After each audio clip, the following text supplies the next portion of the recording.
sederhanaku untuk makan siang. Halo guys, ceritanya hari ini sebelum masak aku ngorek-ngorek kulkas dulu gengs. Jadi hasilnya aku dapat beberapa bahan untuk dimasak. Ini pertama-tama aku goreng tempe dulu gengs. So ya, ini tadi aku ketemu tempenya setengah papan, kemudian aku potong kecil-kecil kayak gini. Ini tiba-tiba tempenya udah mateng, jadi ya udah langsung aja kita angkat. Oh ya, dilanjut aku juga menemukan 4 butir telur. Sebelumnya udah aku rebus, lanjut aku goreng sebentar sampai ada keriting-keriting coklat kayak gini. Oh ya gengs, nggak menunggu berapa lama telurnya matang dan udah ada keritingnya. Jadi ya udah kita angkat juga. Disusul dengan aku goreng terong gengs, karena di kulkas ada sisa 1 terong. Jadi aku potong-potong kayak gini, lanjut aku goreng sampai matang. Di akhir bulan ini bukan hanya dompet aja yang menjerit, tapi kulkas juga menjerit minta diisi. Bener nggak sih? Ini kita kembali lagi ke terongnya. Tiba-tiba udah mateng gengs, nggak apa-apa lah ya, gosong dikit, yang penting masih bisa dimakan. Oke, dilanjut. Ini aku juga goreng tombak bawang, biasanya aku sebut, atau bunga bawang juga nggak sih namanya. Kalau di tempat teman-teman apa nama sayuran ini ya, jangan lupa komen di bawah. Ini tiba-tiba sayurnya juga udah mateng, jadi kita angkat juga. Oh ya, di kulkas aku juga menemukan 4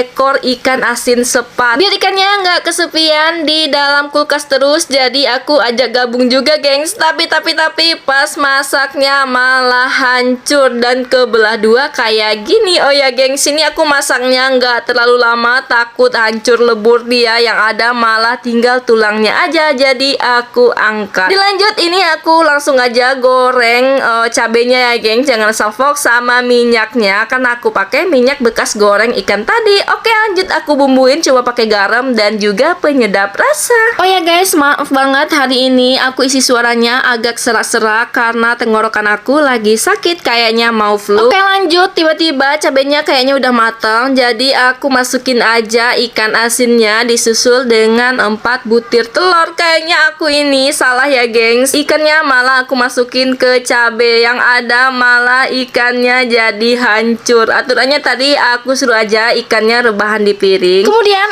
aku siram-siram aja pakai cabe. Tapi nggak apa-apa lah ya, nasi udah jadi bubur ayam. Oke, dilanjut aku sisain sedikit sambalnya untuk baladoin perintilan yang aku goreng tadi. Ini lanjut, tiba-tiba udah nyemplung aja di cabenya gengs, langsung aja kita aduk-aduk. Percaya deh guys, kalau makan pakai lauk ini dijamin bakalan boros nasi dan juga bikin kalap. Oke gengs, masakan aku hari ini udah mateng. Makasih udah nemenin aku masak. Sekian dulu ya videonya kali ini, semoga kalian suka. Makasih